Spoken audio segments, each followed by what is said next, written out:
So with that, we're going to turn the proceedings over to Dan McLean Jr., steering committee member and our webmaster, who's going to do an introduction for our presenter today, Melanie Trecek-King. Dan, Teresa, sorry. Thanks, Richard. So welcome everybody to the Humanist Association of Toronto. Melanie Trecek-King is an associate professor of biology at Massasoit Community College in Massachusetts. With over 20 years experience as a professor and teacher in college and high school, Melanie recognized the need for general education science course that focused less on facts and more on science as a way of knowing. So she created a novel course that uses pseudoscience, bad science, science denial to encourage students and teach science literacy, information literacy, and critical thinking. The course is now being taught at other institutions and is part of an effort to revolutionize science education. Her Thinking is Power Facebook page and website are how I was introduced to Melanie's very clear and succinct mini lessons on critical thinking. As a result, I'm learning to determine for myself what information is most likely to be reliable using intelligent and repeatable principles. What Melanie encourages is much less about trying to convince other people that they are wrong, and much more about recognizing weaknesses in our own thinking and learning to improve it. Everyone, please welcome Melanie Trecek-King. Hi, everybody. And thank you so much for that awesome introduction. I'm honestly really humbled. Dan has been such a great supporter of what I've been trying to do online for quite some time now. And I just have to say, like, I'm a little jealous, honestly, of the community that you have here. I grew up in evangelical church that bordered on a cult in a small town in Iowa. And it took me a long time to break free of that. And I honestly think I still have some of that in the back of my head. So if I had a humanist association like this to support me in my life, I think I probably would be a different person. So I really appreciate what it is that you're doing. So thank you so much for having me here. And you're welcome. And Melanie, by the way, you're welcome to come anytime. These meetings happen every week at this time. Once a month, we have a guest speaker like yourself. Other weeks, members suggest a topic and we have open discussion on that topic. So you're welcome anytime. I may take you up on that. And actually, you're in Toronto. It's partly my goal to leave the United States and would love to go to Canada. So if anybody is looking to host refugees from the United States, yeah. Getting into Canada is very difficult. Easy to visit, hard to move here. Amen. Is that appropriate? Yes. But okay. A related thing, getting a job here is different. Yeah. Oh, interesting. Yeah. Oh, well, we may have to talk. Okay, so fingers crossed that my technology works, because I have had some really terrible luck today, and I always have terrible luck when it comes to technology. So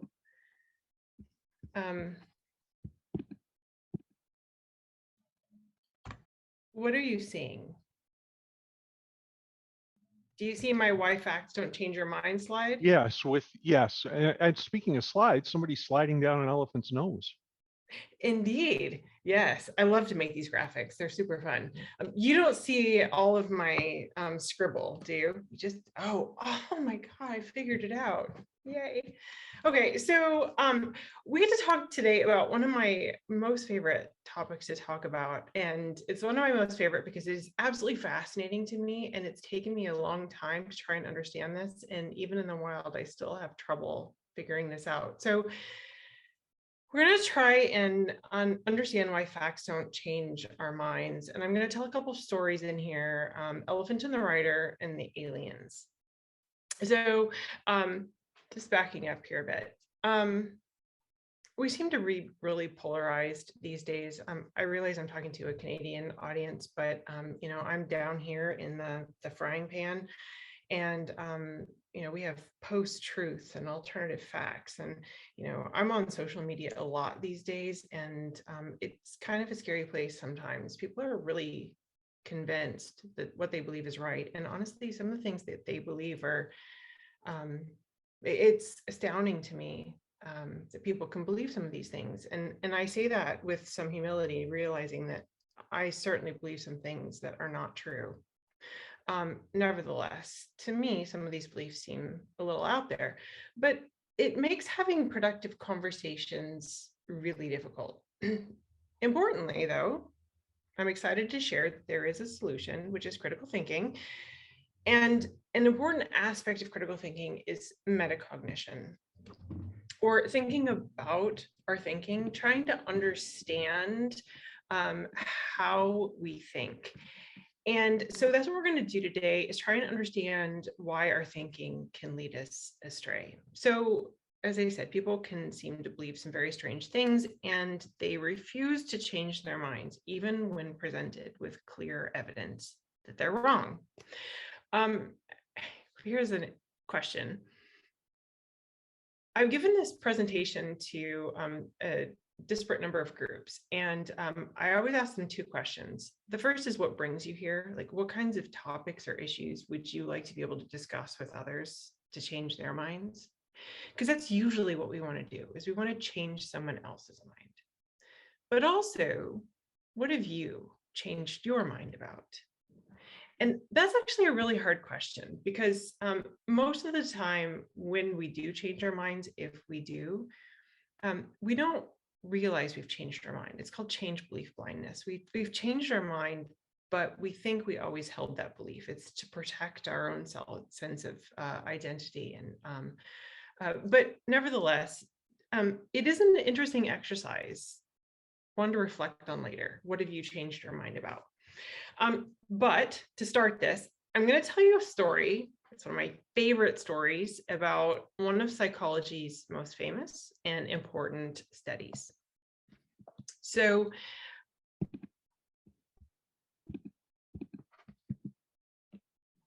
I can do this. That's not right. Here we go.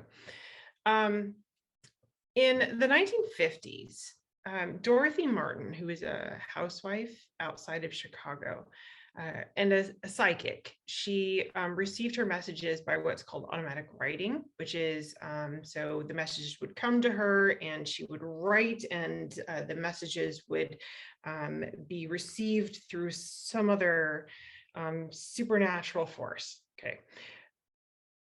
In 1954, one morning she awoke suddenly and she started writing, and the handwriting wasn't hers. She was receiving a message from Jesus, who was going by the name now Sananda, who was living on the planet Clarion with other aliens. So Sananda and the other aliens, or they called themselves guardians, told Dorothy to spread their message to other, what they called seekers, to advance their spiritual development. So Dorothy would gather what she called these seekers to meet and spread the message from the guardians. One of the members of the seekers was this Charles Lawhead, who is a professor at a local college. You can see in this news clip here. So they would meet quite regularly. The group was pretty small. In July, the Guardians told Dorothy to gather the seekers at a nearby Air Force base because they were going to meet her in their flying saucer. So they all went out there really excited and waited. And of course, there was no flying saucer. And they waited and they waited and they waited. There was this strange man on the road they noticed, but didn't really think much about. He refused food and drink and had some strange characteristics, but they didn't pay him any attention. Later, though, after they got back, Martin received a message that man had actually been Sananda, and she was ecstatic. She was so excited that The prophecy was actually real, right? He had been there the whole time. So she would receive these messages and the seekers would meet. In August, though, she received a message that was very dire. There would be a global flood on December 21st that would destroy the earth. The seekers should prepare to be saved by the guardians in their flying saucer. This made the news. And Leon Festinger, who is a psychologist, was reading the paper one morning and he saw this in the news and thought, I wonder what happened on December 22nd, right? When there was no flood, no aliens, how would this go? So he and his graduate students and the fellow psychologists infiltrated the group. They actually pretended to be fellow seekers over the next 5 months or so to see what would happen. Okay, so put a pin in this because we're going to come back to the seekers later. All right, what do you believe and why do you believe it? Beliefs are actually a difficult concept to define, but a really good definition that I like to go with is it's something that you accept as true. It doesn't have to be true, and you don't necessarily have to have good evidence for it, but it's something that you accept as true. They're mental models of how you think the world works. They're shortcuts that help us understand reality and make predictions. So they're constantly working. When I, for example, I know not to open my window and step outside because my mental model tells me that I'm going to fall and hurt myself. Our beliefs impact how we perceive the world, right? We think that seeing is believing, but often believing is seeing. They impact how we behave and the decisions that we make. So beliefs are really foundational for how we think the world works and the decisions that we make. And importantly, our beliefs form what's called a web. Psychologist Willard Quine called it what's a web of belief. If you imagine, I like to imagine like a spider web. So all of our beliefs form this web where at the middle, there's sort of a core. And the core is the most important beliefs. But as you move out, they're still connected to it. But you're faced with a new piece of information. And that new piece of information has to fit with the web. That web is how you see the world. The web is the beliefs of your models of how the world works. So new information has to be consistent with it in some way, or you're going to reject it. But where do our beliefs come from? The first thing is they come from socialization. This could be things like geography. I was born and raised in Western Iowa, which means that I was raised an evangelical Christian. If I had been born and raised in Italy, I'd probably be a Catholic. Or if I was born and raised in Iraq, I'd probably be a Muslim. So geography. Also our culture, which tells us a variety of things about how the world works, things like gender roles or parent-children roles or about foods. Family tells us certain beliefs. Our authorities like parents, clergy, teachers, even politicians, kids, for example, believe in Santa Claus because their parents tell them that it's real. Right? And also our tribe or our social group. We're social creatures and we depend on our tribe for historically, especially before the modern world, for protection. And so we trusted those in our social group. We need them for belonging. And so our tribe today, our tribes can be any number of things. These are various aspects of our identity that can be activated depending on the situation that we're in. So it could be, my husband and I like to travel a lot. And so if we're in the middle of nowhere where we haven't seen an American or heard English for a long time, and we see an American or hear English, that aspect of my identity is activated, right? That's my tribe. Or when I'm in Massachusetts and I see there's another island, I'm like, oh, hey, right? You get me. So it could be religions, it could be politics, it could be any number of things, but we trust people in our tribe. And so it's a shortcut. These are heuristics for how do we determine what's true? Well, if our tribe says it's true, it's probably true. Another aspect of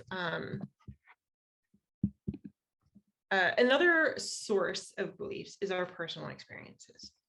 We trust our experiences. Fun ghost story here, just because it makes the point here. When I was a kid, I saw a ghost.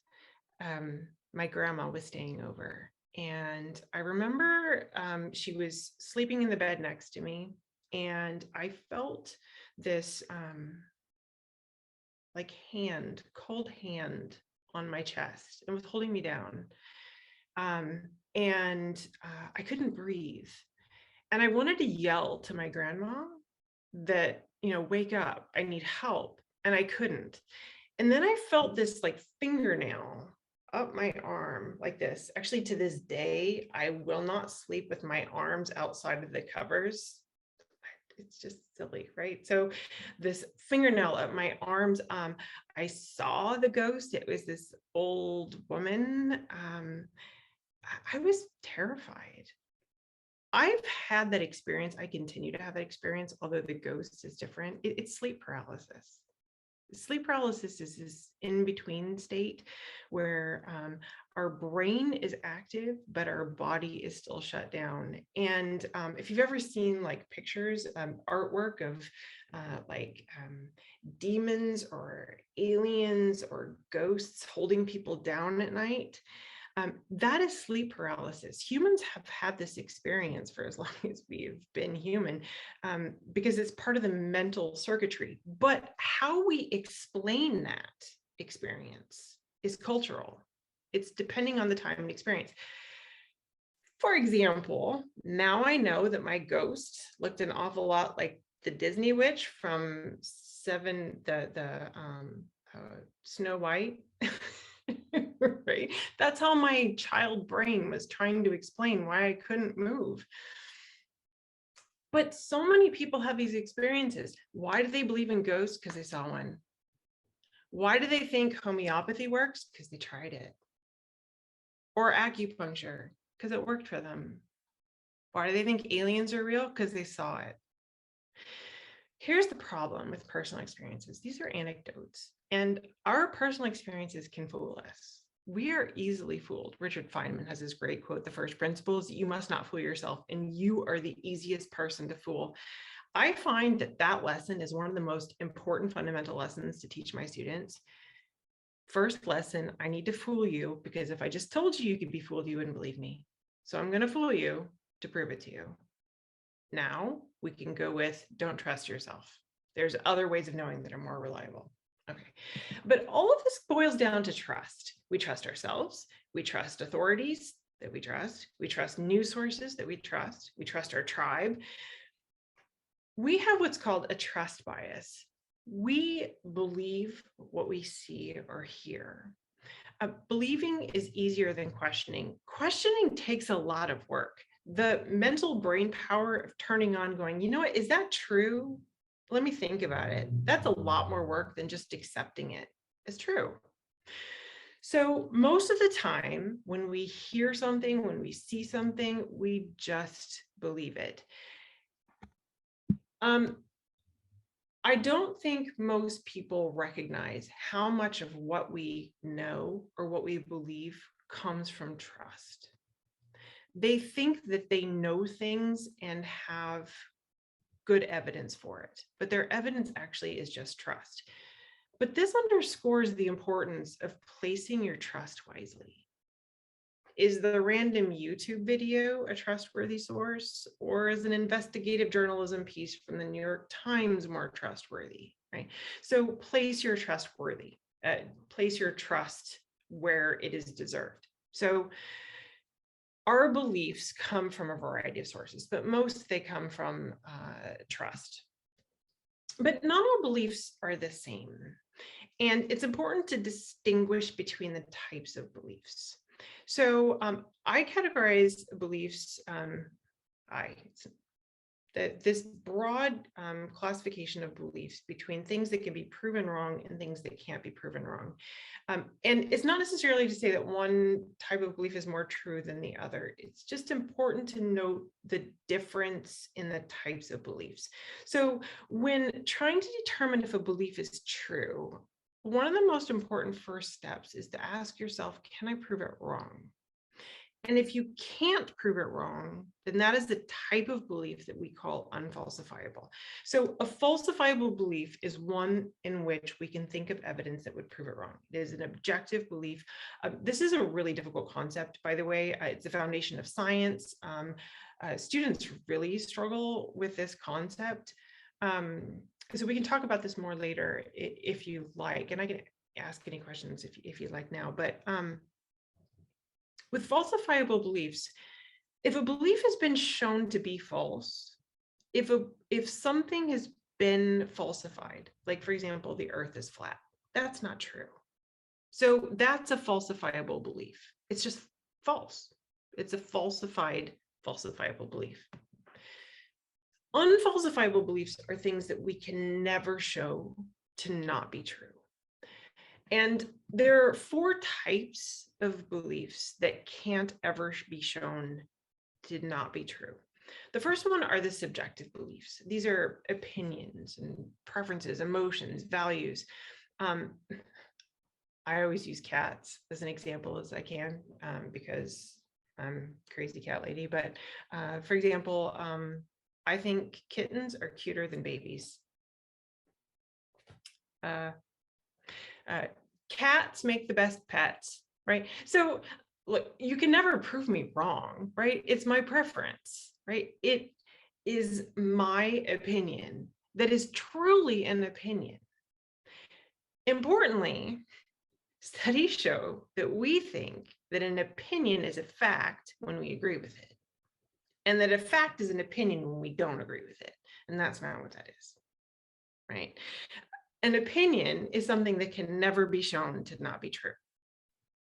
Okay, so we tend to hold these subjective beliefs tightly without recognizing that they are not objective beliefs. They can never be shown to be true. The next category is vague.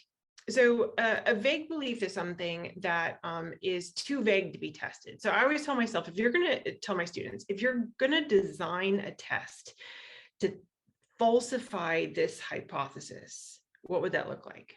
A great example would be something like astrology. You have a need to be liked and admired by people. I mean, that applies to me. I don't know who that doesn't apply to. It applies to everybody, right? It's the basis of astrology, of cold reading. Supplements, in the United States at least, supplements aren't FDA approved. So what they do is they have to make vague claims. They are not allowed by law to make specific health claims. So they say something like it boosts the immune system, or it supports the respiratory system, or it promotes health and well-being. It sounds great, but it doesn't actually say anything. The problem with vague beliefs is, or vague claims, is we misinterpret them to mean super amazing, effective. Like promotes health and well-being. That sounds awesome, but it doesn't actually say anything. So we just need to make sure that we're evaluating what it says and not what we think it says. The next category are supernatural, like gods and spirits. Those are never falsifiable. I see people saying, COVID is God's punishment for something.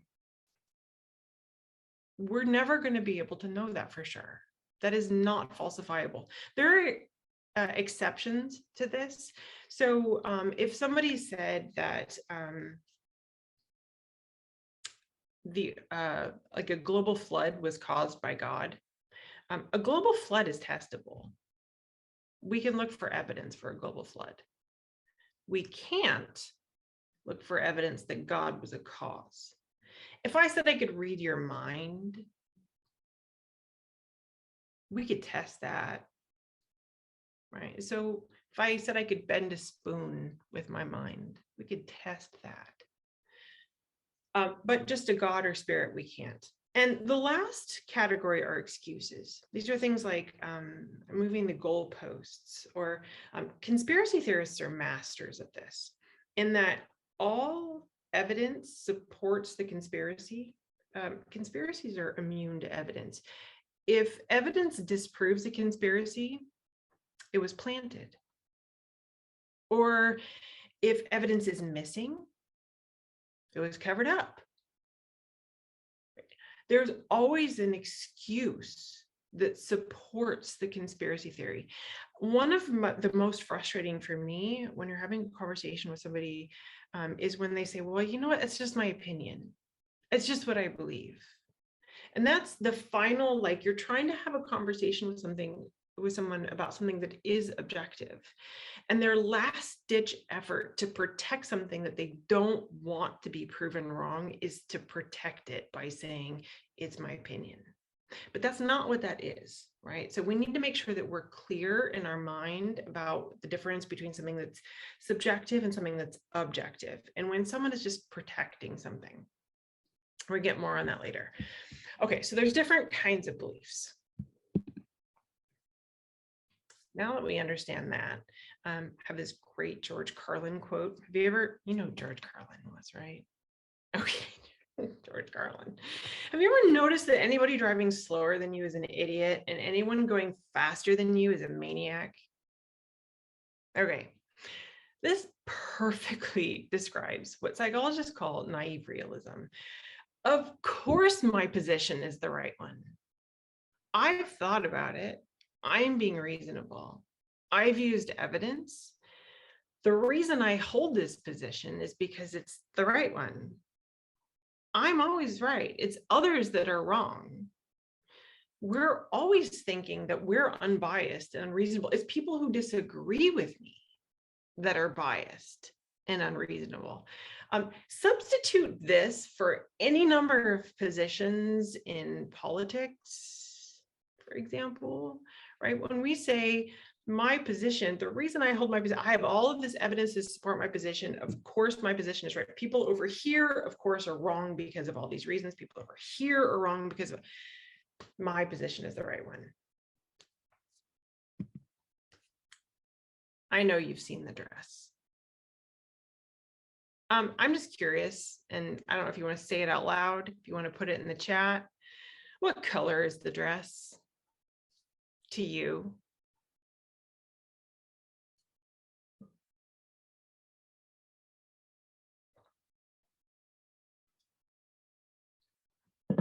Okay, now I know I said chat, but I am terrified to touch any buttons. Can someone read to me what's happening in the chat? Yeah, I've got it. I'm seeing a lot of blue and brown, or blue and gray, blue and black, gold and white, blue and black. Yeah, so I know everyone has seen the dress at this point, but it's still so much fun to get in a room full of people that disagree with you on what a color of a dress looks like.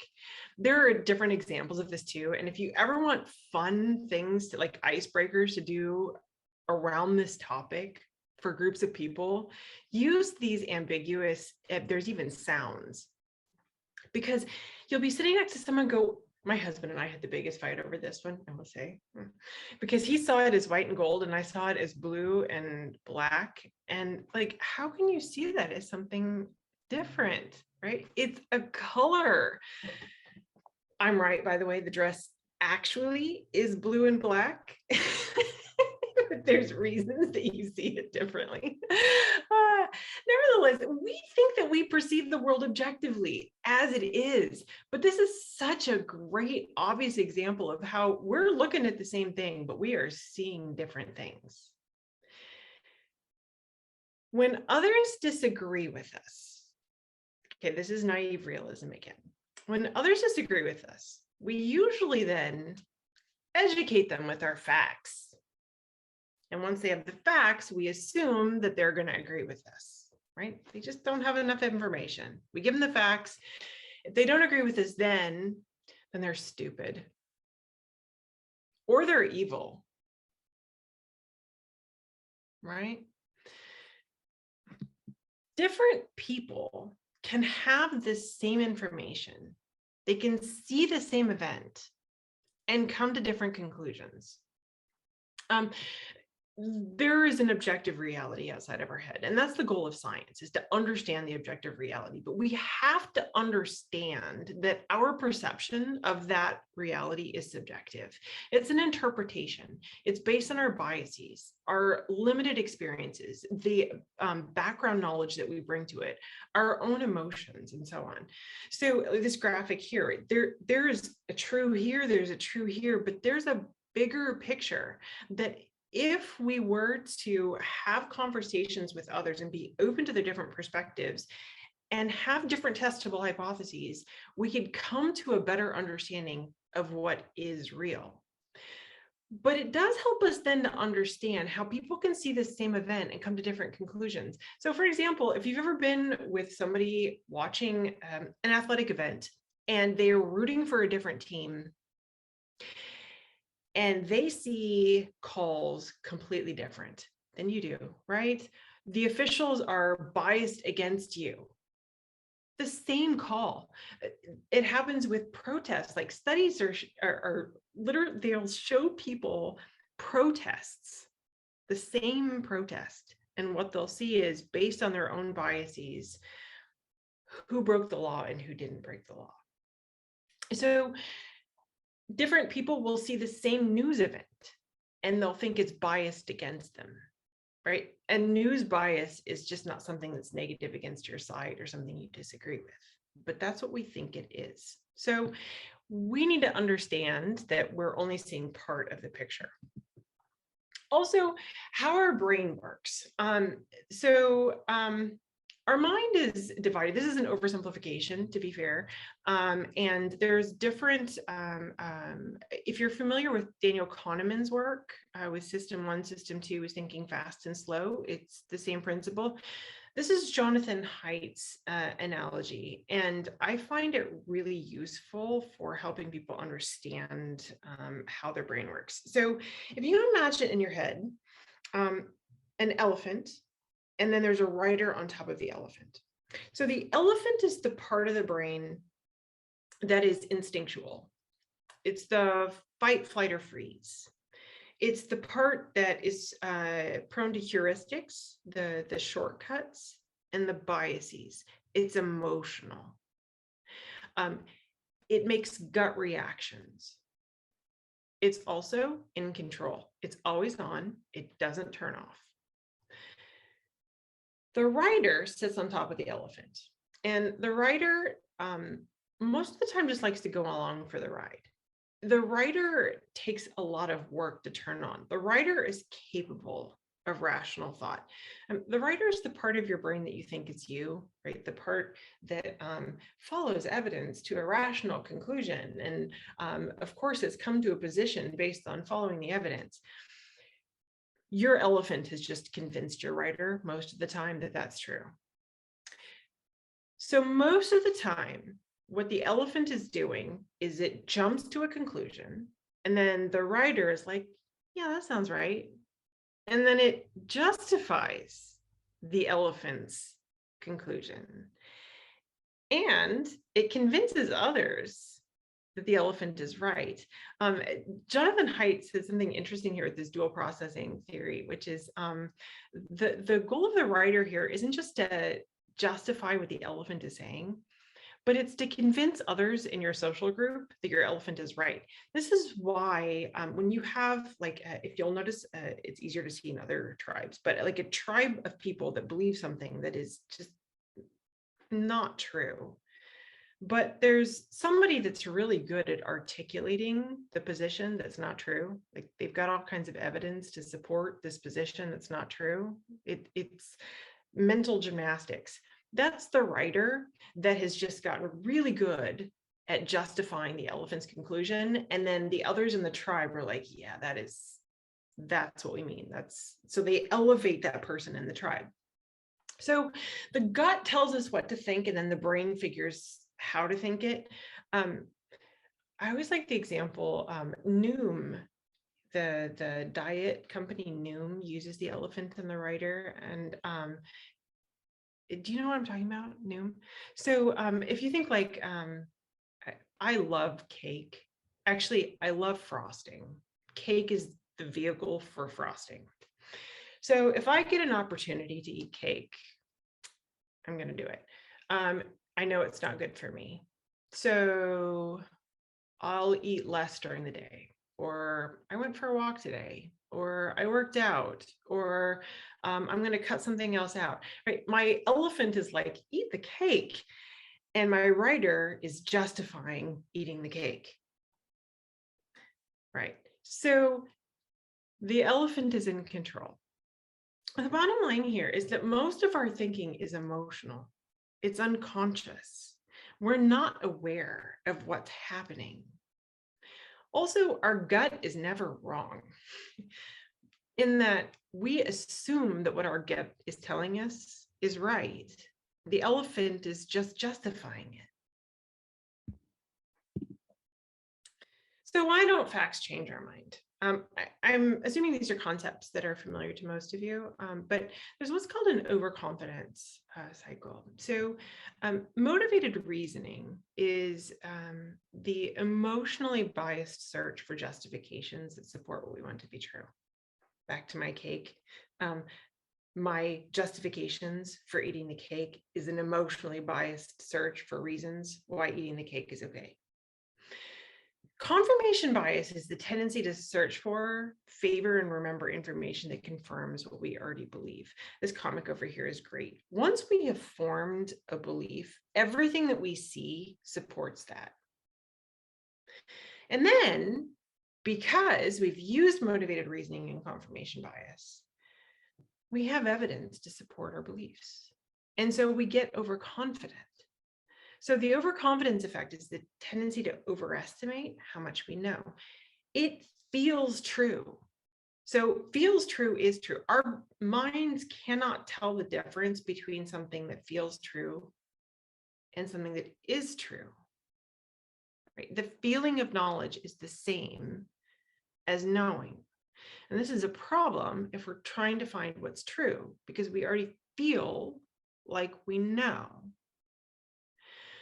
A great answer to this overconfident cycle is intellectual humility, the recognition that what you believe might be wrong. Being open-minded and curious and willing to change, but it's really hard.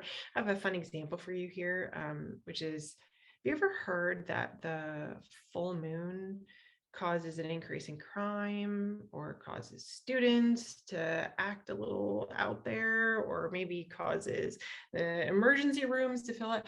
This is an incredibly common belief, like amongst police officers and nurses and doctors and teachers. I posted something recently on my Facebook about this. It's not true, by the way. The word lunacy actually has the root of luna, or moon. That's where that comes from. This is a really old belief that we think that the moon is associated with these kinds of behaviors. This hypothesis has been tested and tested and tested and tested. There is no correlation between the full moon and an increase in crime, or an increase in visits to the emergency room, or a change in students' behavior. But wow, the emotional responses that I got from people on social media who were convinced that, you know what, I'm a teacher, I know this is true, I see it in my students. Well, I'm a nurse, of course I see it. Or I'm a cop. Their experiences told them something different. Motivated reasoning and confirmation bias led to overconfidence, and they weren't willing to accept the studies that did not support their beliefs. We are especially tied to beliefs that are attached to our identity. So our identity takes many forms. There's a social identity, there's a tribal identity, but our truth is an expression of who we are. When we say we believe something, it is our belief. We don't want to be wrong. Our belief being shown to be wrong means that we were wrong. And that's an affront to our sense of self, our self-esteem. And so we defend that belief to defend ourselves. They're one and the same to us. And once an issue becomes tribal, we choose sides. During the pandemic, when vaccines or when masks became tribal, people didn't evaluate evidence based on what it was. They evaluated evidence based on how people in my tribe saw it. And then we maintained standing in our group by defending the group's belief. It is incredibly hard to go against our tribe. It is much easier to point out how the other side is wrong than it is to point out how our side is wrong, because we risk losing our social standing. And again, we're social species, so we don't want to lose that protection. We don't think we're doing this, though, right? We think we're independent thinkers and we've followed the evidence, but actually all of this emotional reasoning has gone on inside of our brain that we're not even aware of. And importantly, the more that we've invested, the more we have publicly tied a belief to our identity, the more motivated we are to protect that identity. Hold on to that, because we're going to come back to the aliens in a second. So, have you ever heard facts don't care about your feelings? This is one of those phrases that kind of annoys me, because it's true. Facts don't care about your feelings, but it's also true that feelings don't care about your facts.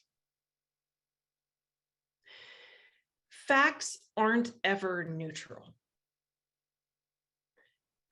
Our emotions guide our fact selection and our interpretation of those facts, how important those facts are, whether that fact should count for that particular conclusion. So this shows the difference between reasoning and rationalizing. We think we're reasoning, where we follow evidence using reasoning and logic to a conclusion. But a lot of the times what we're doing is we have a conclusion, and that conclusion is the one that we've arrived to by what we've talked about earlier. Things like our social or our personal experiences. So we've arrived there, and we then use motivated reasoning and confirmation bias to find the evidence that we need, poor as it is, to justify the conclusion that we want to be true. In this way, we're acting like lawyers. Right? We're not judges. We're acting like lawyers trying to win our case. And I have really bad news, which is the smarter we are, or the more educated we are, the better we are at rationalizing. We get better at supporting conclusions that we arrived at for non-smart reasons. We are better at finding facts and evidence that we need to make our case.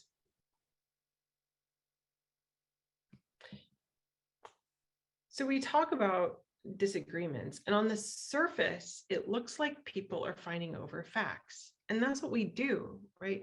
I have this fact, I have this fact, you have this fact, and we're yelling facts at each other. But think about some of the biggest disagreements. So right now, some of the biggest ones I can think of are things like gun violence, or abortions, or vaccines, police brutality, climate change. On the surface, it seems to be about facts. Right? I have these facts. Here's why I'm right. If I give you my facts, here's why you should change your mind. If you don't, you're stupid or you're evil. But actually, if you look deeper, it's not the writers that are in control here. It's the elephants. There's underlying issues. There's emotions. There's values. Their identity. And those elephants are using those tools to find the evidence that they need to make their case. So I like to tell students that when you're having a discussion with someone, there's not two of you in a conversation, there's four of you. You think your writers are talking to each other, but actually there's elephants involved here, and the elephants are the most important part.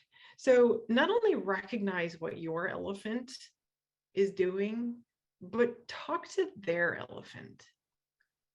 Why do they want to disagree? What are the underlying reasons that are leading them to select those facts to make those cases?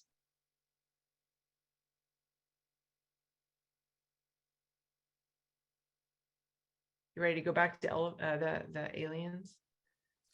Okay. Yeah. All right. So remember, the world was going to end on December 21st. But the Guardians told them that the end of the world could come at any moment, so you should be prepared. So the Seekers gave away their money. They lost their jobs. They lost their friends and family. This is an end of days cult, right? They went full in. Charles Lawhead, for example, lost his job at the college because parents were complaining about what he was doing in class, and he almost lost his kids. Okay, so they gave away, they were getting ready, they collected their sacred books, which were Dorothy's prophecies. Also, the Guardians told them that they couldn't have metal on the flying saucers because it would react with the aliens' power field. But most importantly, they were told to believe. Okay, so on December 17th, remember it was 21st, it's going to end. On December 21st, 17th, sorry, they got a phone call from Captain Video from Outer Space, who said that a flying saucer was going to land in Dorothy's backyard at 4 o'clock. They rushed frantically. They removed their zippers, their jewelry. They ran outside waiting for the flying saucers. None of them noticed that Captain Video from Outer Space was a popular TV show at the time. They got pranked, basically. So nothing. At 5:30, they went inside, but Dorothy got a message from Sananda that it was practice. They were testing the Seekers, to make sure that when the flying saucers landed, they were ready. Okay, cool. December 18th, they got another message. The aliens were coming now. No flying saucer appeared again. They wondered, remember this is coming from the Festinger and his the people who had infiltrated the cult. So when no aliens came that time, they wondered, did they have fillings in their teeth? Was it, did they forget to remove the underwires of their bra? Why didn't they come? But they always knew the real date was December 21st. So December 21st, this was the day, right? They were at Dorothy's house. They waited. They were absolutely silent, so tense because they knew their ordeal was finally going to be over. The clock was ticking. Midnight came and went. At 12:05, there were still no aliens. Someone in the group noticed that the clock in the room was fast, that it was actually 5 minutes fast. The clock was wrong. Okay, we're still okay. 5 minutes later, at 12:10, Dorothy announced there's going to be a slight delay. Okay, so we're just going to take some time. At 2:20 in the morning, still no aliens, but Dorothy announced we need to take a coffee break. Okay. At 4 o'clock, still no aliens. They were sitting around the room in the sofas, absolutely frozen and silent. They couldn't understand what they had missed. It was just absolutely tense. But this was the moment, right? What do you think happened? I'm curious what you think the Seekers did. Do you think they changed their mind and admitted they'd been wrong this whole time? No. Because that's the point, right? We don't change our mind. They'd invested too much.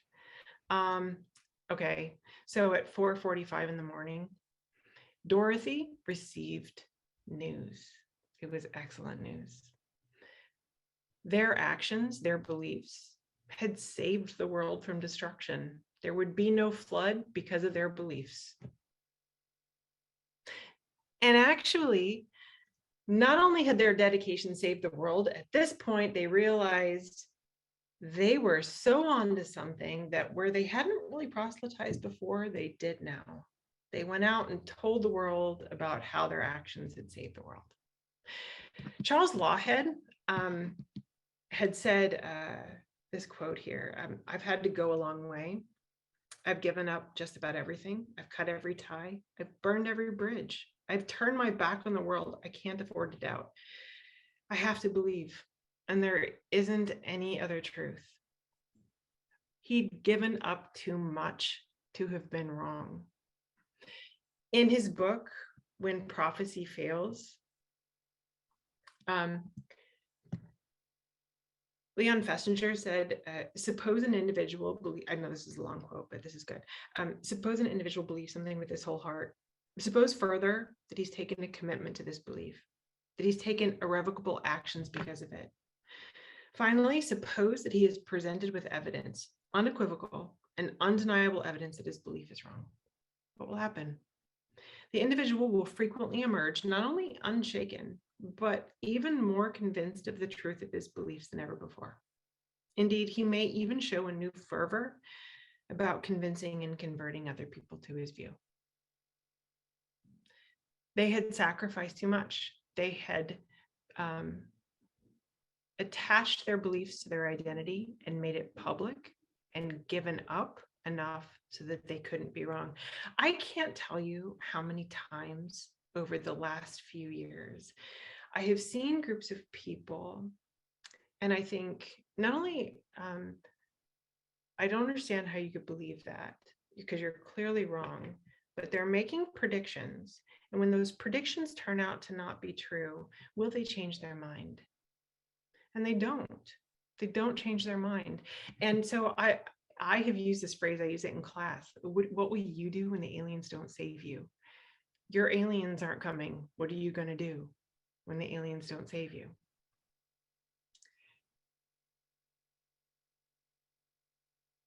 Adam Grant, I don't know if you've read Adam Grant, his great book, Think Again. He says, if you can embrace the joy of being wrong, then you get to anchor your identity more in being someone who's eager to discover new things than someone who already knows everything.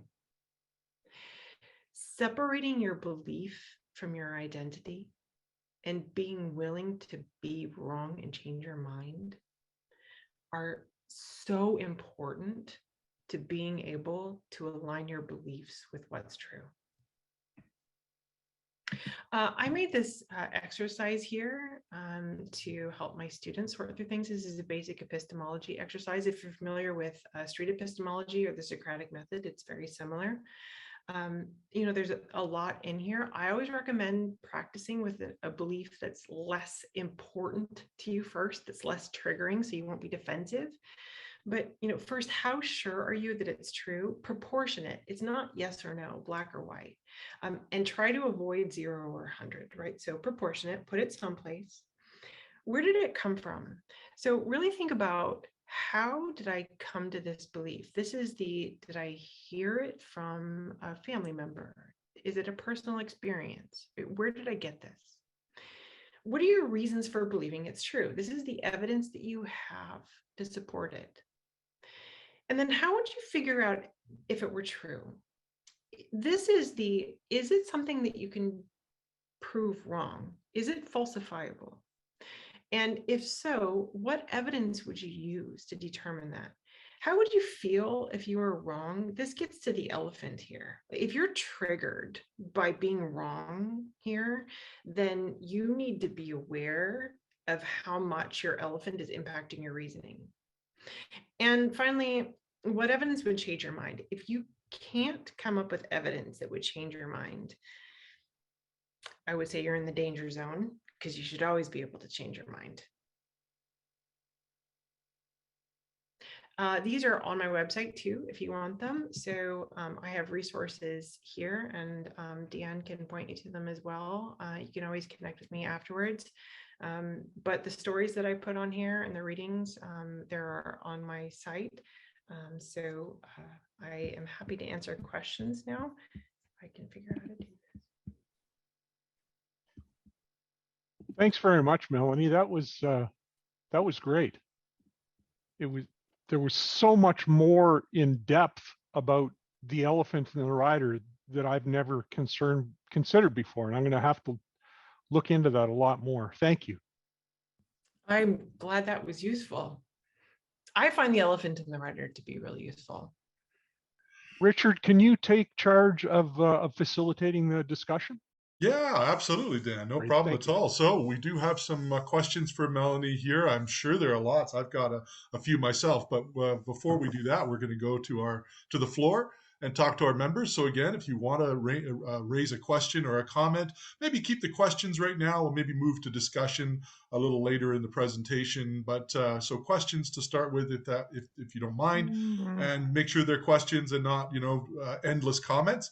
And if you want to get on board here, just go to your reactions or participant menu and raise your hand, just like Tanya Long has done. Good morning, Tanya. Oh, you put me in a tough position because I'm not really sure I had a question. So now I don't know whether or not to Oh, go that's ahead. okay. Anyway, I just wanted to say that was an absolutely fascinating presentation. I was engrossed. I really, really appreciate it. I grew up through the whole therapy culture, most of my adult life, but all the different kinds of therapy. And the point of all that therapy is to find yourself, be yourself. And I somehow What is came yourself? away with the idea that having strong beliefs equals have a strong identity. And I always thought of myself as a kind of wishy-washy person, flotsam and jetsam, floating around with not very many really strong beliefs. And listening to you really puts that whole thing into a different perspective. It's almost better in a way to not be so strongly committed to certain ideas, that you maybe are more open-minded and maybe more willing to change your mind. So what do you think of that? Yeah, I'm a huge fan of, I posted something recently. That's funny that you say wishy-washy, because I see people, like especially politicians, take flack for changing their minds. And I guess I can't understand why changing your mind with evidence is a bad thing. Like being able to change your mind is a virtue. If we didn't change our mind, we would never learn anything. But you can't change your mind if you're absolutely convinced that you're right. Yeah. Fantastic. Okay, thank you very much, Tanya. Yes, great question. We'll go to Curious next. Hello, Curious. A great name for this presentation, Curious. Yeah, thank you very much, Richard. You're kind as always. My question is towards the following point. So this is an information I need to say that it's not new news for me. I'm more considering the following situation. So let's say you take a person who is believing in some conspiracy theory. So this is what the problem of the conspiracy theory is. Mostly you can't disprove it, right? It's not falsifiable. That is actually one of the drawbacks of like kind of getting in an argument. But what I'm wondering, like it's all these techniques, etc. Quite nice for self-check. So Melanie, you provided, for example, confirmation bias and how people think, and these are really important tools to help ourselves. But I'm wondering, do you have any suggestions about any kind of tools, methods to use towards the people that we can't communicate because they have strong kind of emotional connections with these kind of ideas? I'm quite keen to hear about that. Thank you. Well, you just asked the billion-dollar question, didn't you? Yeah, so I would say it depends on who the person is to you, your relationship to the person, and what the beliefs are. It is really hard to have those kinds of in-depth discussions with strangers on social media. I can attest to that. If it's just a resource, if there's somebody that you are really concerned about, Stephen Hassan is a cult expert and has really great resources about talking to people who have fallen down the rabbit hole. I personally focus mostly on keeping people from going down the rabbit hole, because once you go down it, it's really hard to come back out. And that requires lots of empathy, lots of connection, lots of time, lots of professional help. And sometimes even then it doesn't work. So I don't know. I'm not doing a very good job of answering your question just because it's a really difficult one. If you can keep people from going down the rabbit hole, I think that's probably the most important thing to do. If you've got somebody who's down the rabbit hole, I would say try to find professional help if you can. Okay, Wow. great. Thank you very much for the answer. Thank you very much. Curious. We'll go to Victor next. Victor. Sorry, I was mute. Yeah, it's a comment, but it's a short comment. It's about my experience about finding explanations, because it's along your experience with the ghost and the witch. Yeah, a few years ago, after being divorced and being alone, my bed started to move. Now, of course, I know there are no witches. I know I am not exorcised, but it was like that. I mean, I remember the scenes of exorcism with the bed move, and I found an explanation, and I'm not going to share the explanation. I know it was not witches, but eventually I was diagnosed with vertigo. So that was it. It was my ear. I mean, fluid in my ear that was causing that perception. So yeah, that's my example of the witch in the night. I'm actually so glad you said that. It's a great example of why it's important to propose as many alternative explanations for something as we can. Yeah, and if you miss, just a little tangent here for me, I had knee surgery recently. I went to the doctor. I had something in my knee, and there was this like floating object in my knee. And I said, my other knee kind of hurts me as well. And so they took an x-ray of the other knee, and there was a floating object in that one as well. It's like, oh, well, I don't know how they would both have them in there. Is it like a genetic thing that I have the same sort of injury? So we had an MRI. They only found it in the one. Had the surgery. It went into both knees. There wasn't a floating object in the other knee. And it turns out they were looking at the same x-ray, right? They're both knees. So we all failed to consider that alternative explanation, which would have been really useful and avoided an unnecessary surgery. So yeah, alternative explanations. Yeah.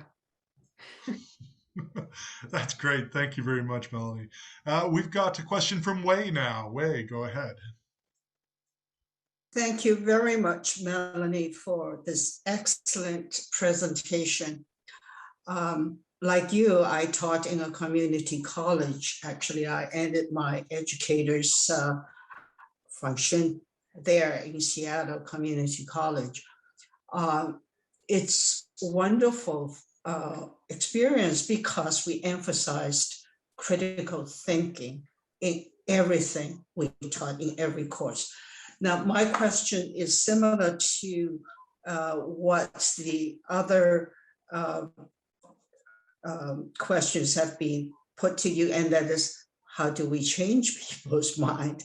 I mean, it comes down to that basic question, because without some understanding or some sort of belief that people will change their minds, then why are we in teaching or education?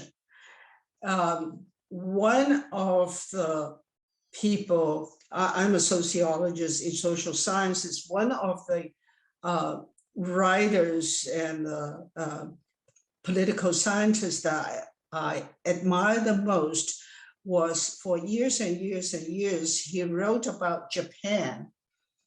He came from a Navy family, third or fourth generation naval officer, and he called himself a spear carrier for the US state.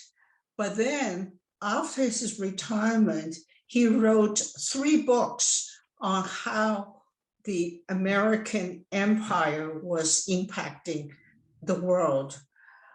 And I had the chance to meet him in Seattle, and I asked him, I said, how did you change your mind? How did you come around sort of almost 180 degrees? And his answer was simple. I got more information. Because in the early 90s, I believe he was asked by the Japanese government in Okinawa to look into the issue of rape, how the local population were raped by the American military staff on the average of 1 per month. And then he looked into a lot of things about the military bases, and he came to the conclusion, which was very different from what for years he wrote. And I'm not sure sort of whether with your presentation, how more information would change people's mind. The most I found I could do in my experience is if I could just kind of plant a seed of doubt, and it would take years. I would not see it, but it could take years and years and years for that to come about. Just one little detail of my own experience. When I was teaching at the University of Saskatchewan, that was in the mid 80s, I brought a speaker to speak about homosexuality. At that time, it's still very much a taboo subject. And I got an anonymous letter from someone who was very upset that I would invite a speaker to talk about that. And he wrote that letter, which I showed to the authorities in the university. And then I forgot about it. About 15 years later, when I was teaching in Seattle, I got a letter of apology from this person. Okay, this is an emotional kind of a trip for him, but also it showed that he changed his mind at some point. Just so my basic question is, how do you help people accept new facts or different facts, alien facts? I love that you said plant a seed, because I use that a lot. I don't think we change people's minds. I think we have to help them change their minds. And doing that, it's not going to happen at once. It's not like we're going to give people information and be like, oh yeah, you're totally right. I'm going to change everything that I think. It has to marinate. They have to come to it on their own time. And afterwards, they're going to think they changed their mind. And so it really is planting a seed. Are you familiar with Brene Brown? I love Brene Brown. A huge fan of Brene Brown's work. She talks about, people are hard to hate up close, so lean in. So the people that we disagree with really strongly about some of these issues, find areas of connection and really be curious. And by curiosity, it's not just curiosity about their beliefs, it's curiosity about your own. Try to model as much as possible the thinking process that you hope to see in others, keeping in mind that, of course, none of us are perfect. So if we can, try and honestly be curious about what people believe and why they believe, and ask them, can I share different information with you? Can I share what I believe and why? But again, it's about that connection, because if we just give people facts without connecting to that elephant, then they're going to get defensive and they're not going to hear it. It's really hard to do. And I think in the environment we're in, as I said, I spent a lot of time on social media. It's very, very hard on social media.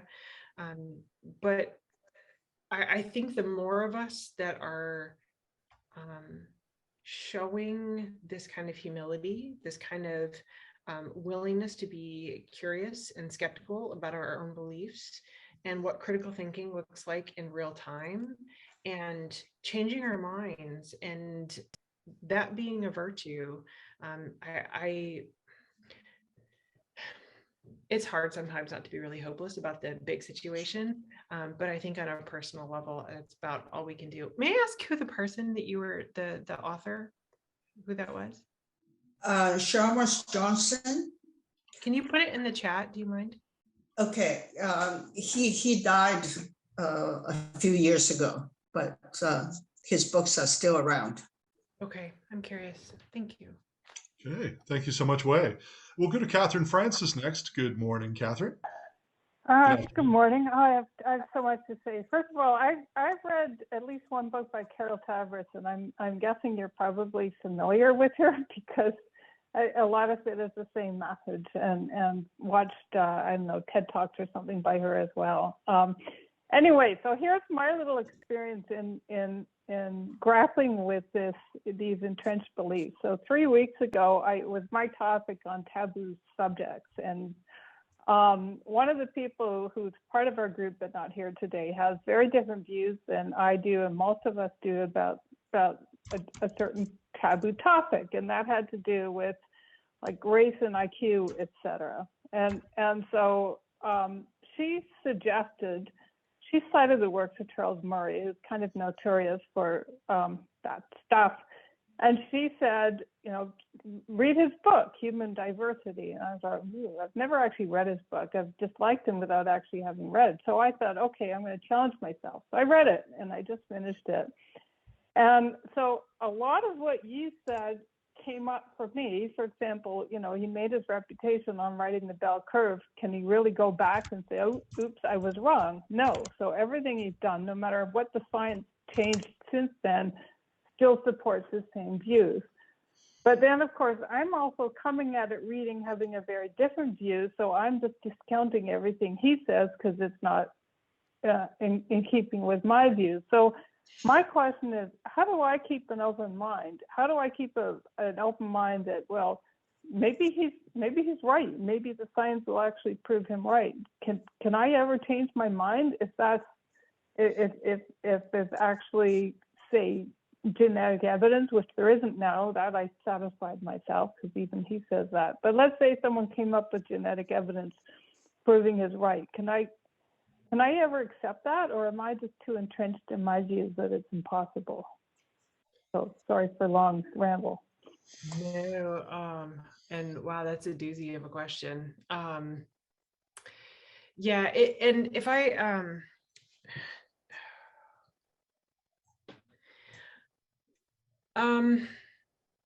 as a biologist, I struggle partly with Charles Murray's work because there's no biological definition of, there is a biological definition of race. it's a very fuzzy one. Actually, the species concept is pretty fuzzy, and the race concept is even fuzzier. And as far as humans go, the race concept is pretty non-existent. Any correlations that we find then, if we do find correlations between race and IQ, what we're trying to do is find explanations for that. And so I don't think genetics can be one of those, because there really isn't those kinds of genetic differences. However, I do think that makes an important point, which is if we find, for example, in the United States, differences in IQs amongst different races, that means there are different environmental factors that are contributing to those. And those would be good to know.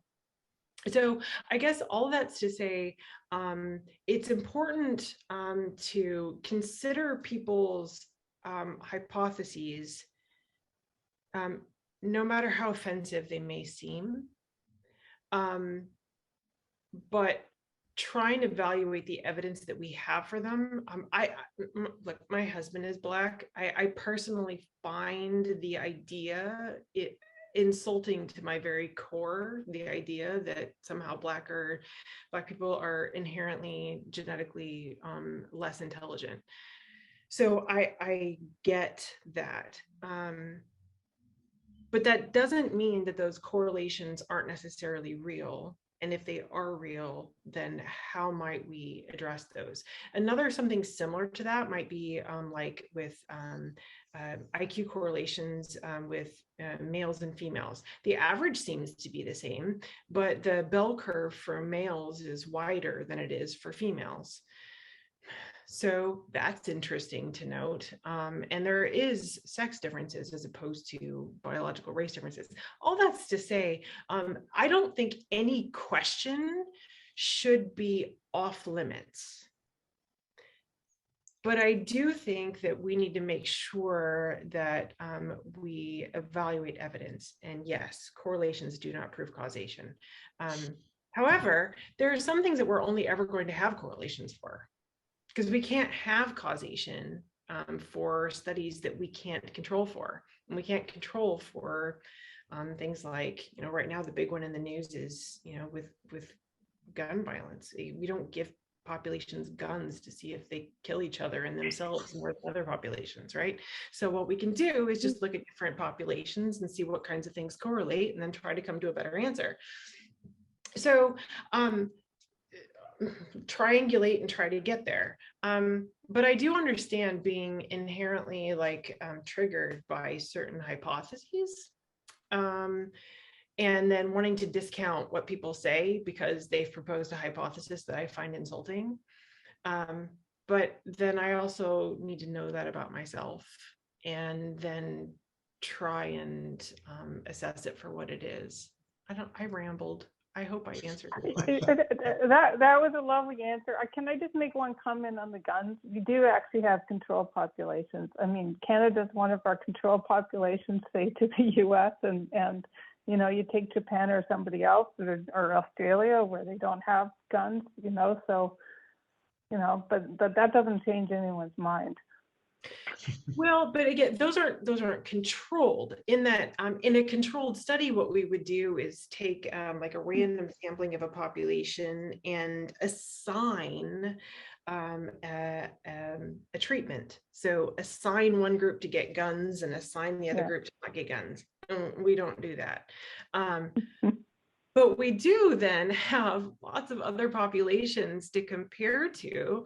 And, like the United States really stands out. Okay, so why does the United States stand out? And right now, the hypotheses are things like, mental illness.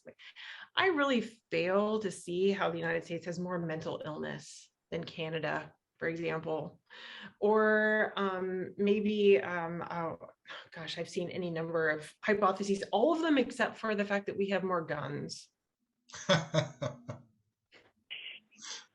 Thank you so much. Thanks, Catherine, and thanks, Melanie, for the answers. Certainly, we'll go on next to Michelle. Michelle, you've got a question or comment? Yep. Okay. Hi, Melanie. Thank you so much. My head is full of like 8,000 thoughts, so I'm trying to narrow it. I feel you. Okay. So just around human rights and equality and such. And it's, yeah, what's considered evidence? So how do you prove people deserve to equality, right? Kind of thing. Like, how do I improve my argument around that?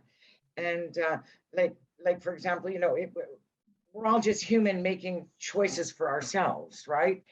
And if you can talk a little bit about, and this plays into human rights as well, is the power of the institutions and the thousands of years of messaging from the dominant groups. And that's it. Hope you got all that. Something specific? Do you mind? Say that again. Can you give something specific? Do you mind? Let's say gay rights.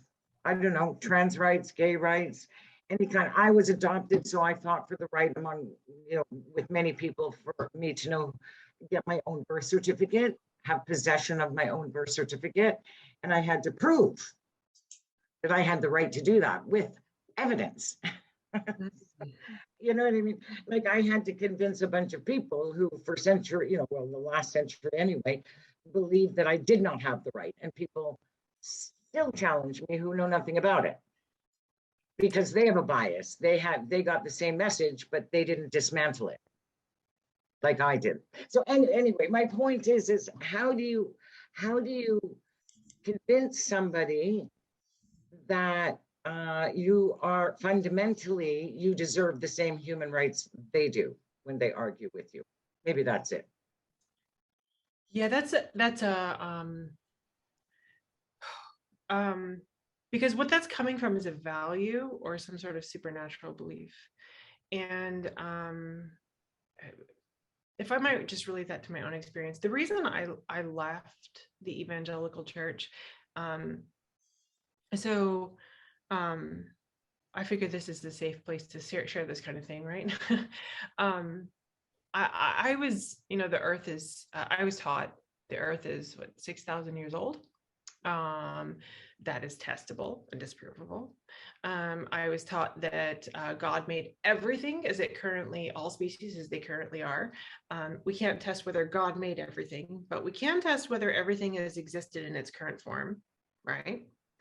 But I was also taught that God made man in his image and then made woman to serve him.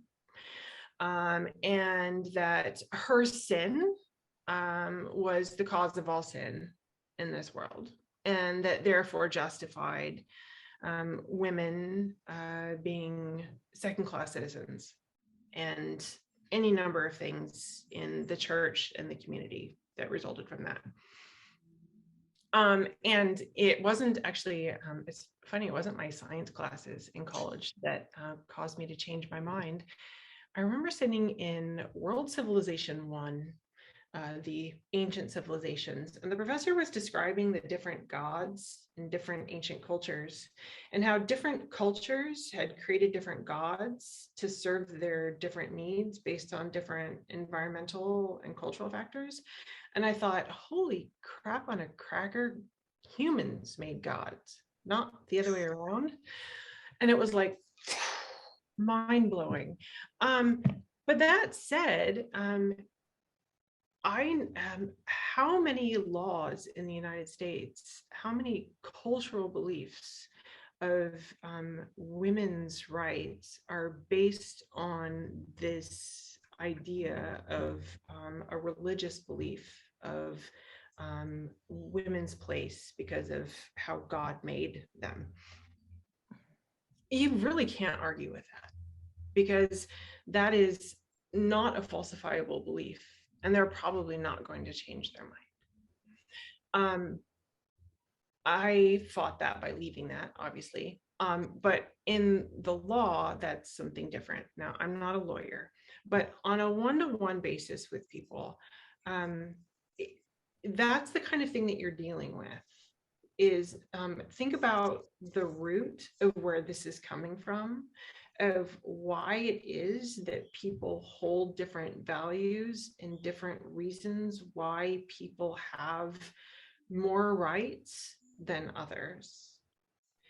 And try and drill down to that and make some sort of connection. Does that help at all? Oh, yeah, absolutely. Thank you. Thank you, Melanie. Thank you very much, Michelle. We'll go to Charles next. Sharing there, sorry. Well, no, thank you very much. This is we pride ourselves in being an environment where, yeah, everybody can say what's on their mind, certainly, and thank you very much for putting that in perspective for Michelle and to answer the question. So we're going to go to Charles now. We got two Charleses in the room, but we've got one Charles with a question with his hand up. So go ahead, Charles. Yes. Hi, Melanie. Thank you for the great presentation. So I learned a lot. I just had a question regarding the supernatural, and it's not falsifiable. So now, given that if let's say Joe came to me testifying that the Hindu God is is the correct God, and the Christian God is the correct one, and another, maybe Fred, approached me saying that the Islam God is correct. How do we test which one is the correct? And how do we find the truth? Because I value the truth, which I do think right now I haven't seen any evidence. Maybe it's because of the divine hiddenness of God, something like that. So is there a way to test these claims? But according to the slides that I saw, it's unfalsifiable. So that's one. And second would be, can you recommend any good books on critical thinking? Thank you. That's my question. Oh, that's one of my favorite questions. First question. Yeah, there isn't a way to test. And that's kind of the point, is that we would never be able to disprove those.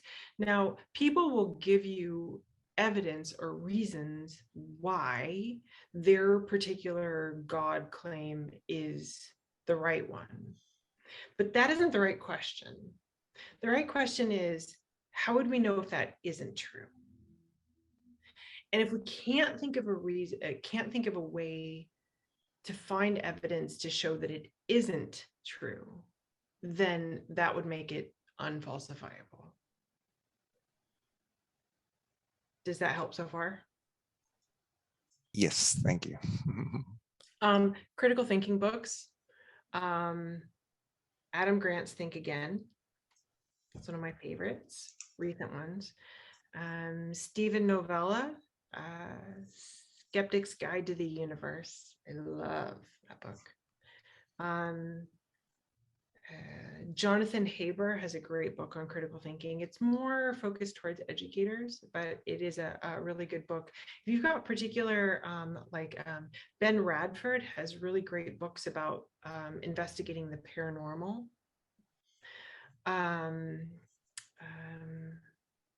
Just look back on my bookshelf here. I know, right? Carl Sagan.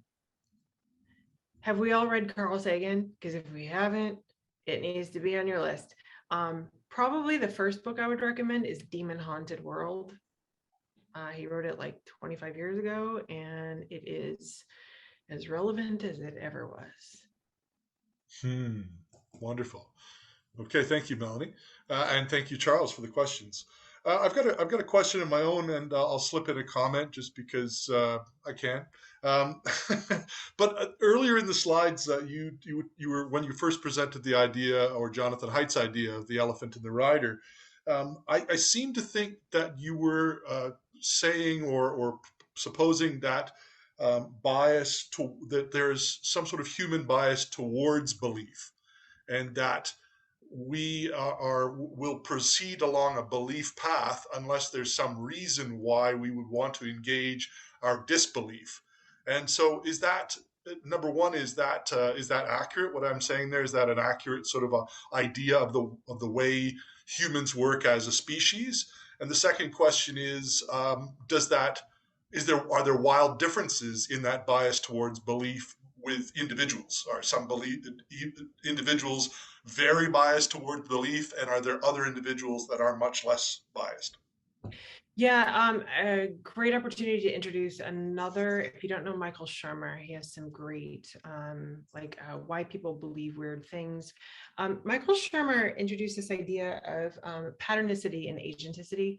So imagine like an ancient human walking through the plains of Africa, and you hear a rustle in the grass.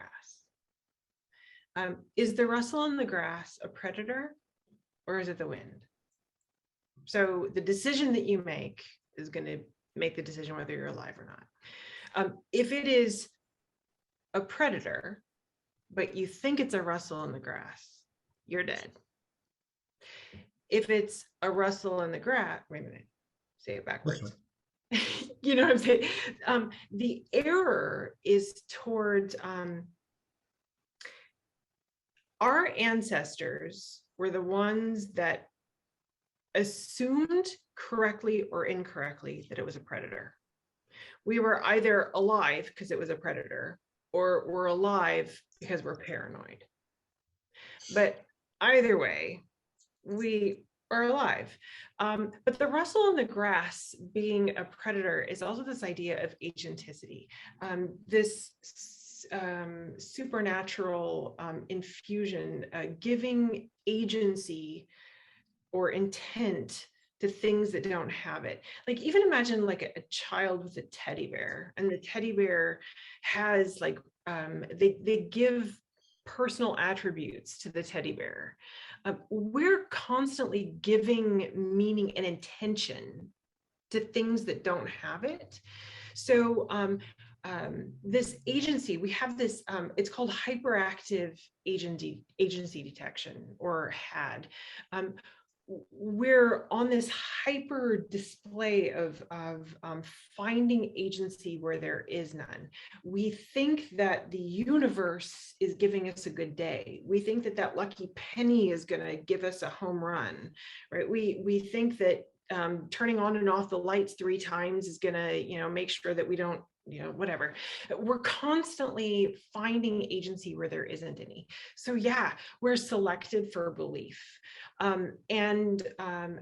So believing is the default. It is the natural. And actually believing in the supernatural is almost something that we have to fight, because it's our natural tendency to do so. I don't want to say fight, because if there is something supernatural, then we want to believe in it, but we don't necessarily know that if it's true or not. So yes, it is our, I think it's something that's selected within us to find the supernatural, to believe in a supernatural. Okay, and does that belief vary wildly between individuals? Are there some individuals that seem to be, almost programmed completely towards belief, and others maybe a lot less so? Yeah, I mean, I suppose like any other biological trait, it exists on a bell curve, where some people are highly prone and some aren't prone at all. And so I don't know what the shape of the bell curve is, but I would assume that there would be natural variation. Right. Okay. And the comment was simply about, we were talking about the conversation, of how to convince people, or how to persuade them, or how to put your beliefs forward. And I think something that you said there about the elephant, about kind of getting to, appealing to the elephant, connecting your elephants together, perhaps, is an idea. I think that there is an aspect that they're going back to what you were saying about belief and trust, that if there isn't trust between the two people you're conferring with, then you really have no hope of convincing them of anything, because you're not coming from a point of view that they would trust. So I think maybe if you really have that kind of conversation in mind, where you actually truly want to kind of convince someone of something, or at least get on the same wavelength, you have to be willing to to listen to them completely and understand what they're saying and put a lot of time into building that trust and building some sort of rapport and a standing with that other person. Otherwise, there's really no hope of any sort of tete-a-tete on anything, because you are just spouting your facts and they're spouting theirs, but there's no trust between you, so there's no hope of persuasion. And I guess the other side of that would be on social media, what was said before about planting a seed of doubt. The way I look at it on social media certainly is that there's no hope of building a rapport or trust given the platform that is presented with you. But there's always the hope of that someone who's listening to the conversation you're having with that one person would then take from it and have that seed of doubt or have that aha moment where they start to go down another road. So certainly on social media, I think persuasion is not even possible, but you got to remember there's a whole audience of people listening who may be you may be triggered in some way to examine what you said or what they said more fully. Yeah, and the other thing that I like to think about with comments on social media is that it's not always about the commenter that you're conversing with, it's about the spectators, the people who are watching, and there's more people who are watching than there are that you're talking with. And so how does that conversation look like from the outside? Think about the spectators and what they might be able to take from it. Also, from what I heard, are you familiar, I mentioned already, street epistemology, the group street epistemology, Anthony Magnabosco. He has a wonderful set of resources. What street epistemology does is this idea of, do we know what street epistemology is? Yes, I know about that. Yeah, It's so I strongly, I'm a huge fan of their work and the rapport, like the techniques that they use to build a rapport and talk with people to try, and the goal isn't to change their mind. The goal is to just talk with people and figure out why they believe what they believe. And through that curiosity, my goal is not to change your mind. My goal is literally just to figure out what you believe. And in that process, they get to explore their own beliefs. There's also this idea of we don't realize how little we know about something until we explore it. And so it's called the illusion of explanatory depth. And I saw somebody in the comments put something about Dunning-Kruger effect in there, because yes, Dunning-Kruger effect is an overconfidence effect. Dunning-Kruger or overconfidence is the idea that we think we know more than we do, and we don't realize we don't know as much as we do until we explore it. And we explore it through this illusion of explanatory depth. Ask people. The studies are hysterical. They're fun. They're like, do you know how well a bike works? Well, yeah, I know how a bike works. Great. Draw a bike. Right? And then they draw a bike, and they draw a bike that does not function like a bike. Right? Or do you know how a toilet flushes? Well, yeah, I flush the toilet all the time. Or a zipper. Do you know a zipper? Yeah, great. Explain it. And then when they try and explain it, they realize they just don't know as much.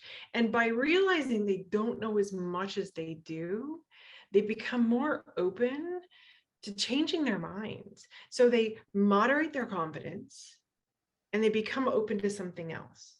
So just explore. Don't try to convince them they're wrong. Ask questions. Approach from curiosity. Always keep in mind empathy, and help them come to it themselves. Thanks, Melanie. We're going back to Dan McLean, where it all began. Hey, Dan. Thanks, Richard. What I wanted to say comes perfectly after what Richard just talked about and what Melanie just talked about. So that's opportune for me.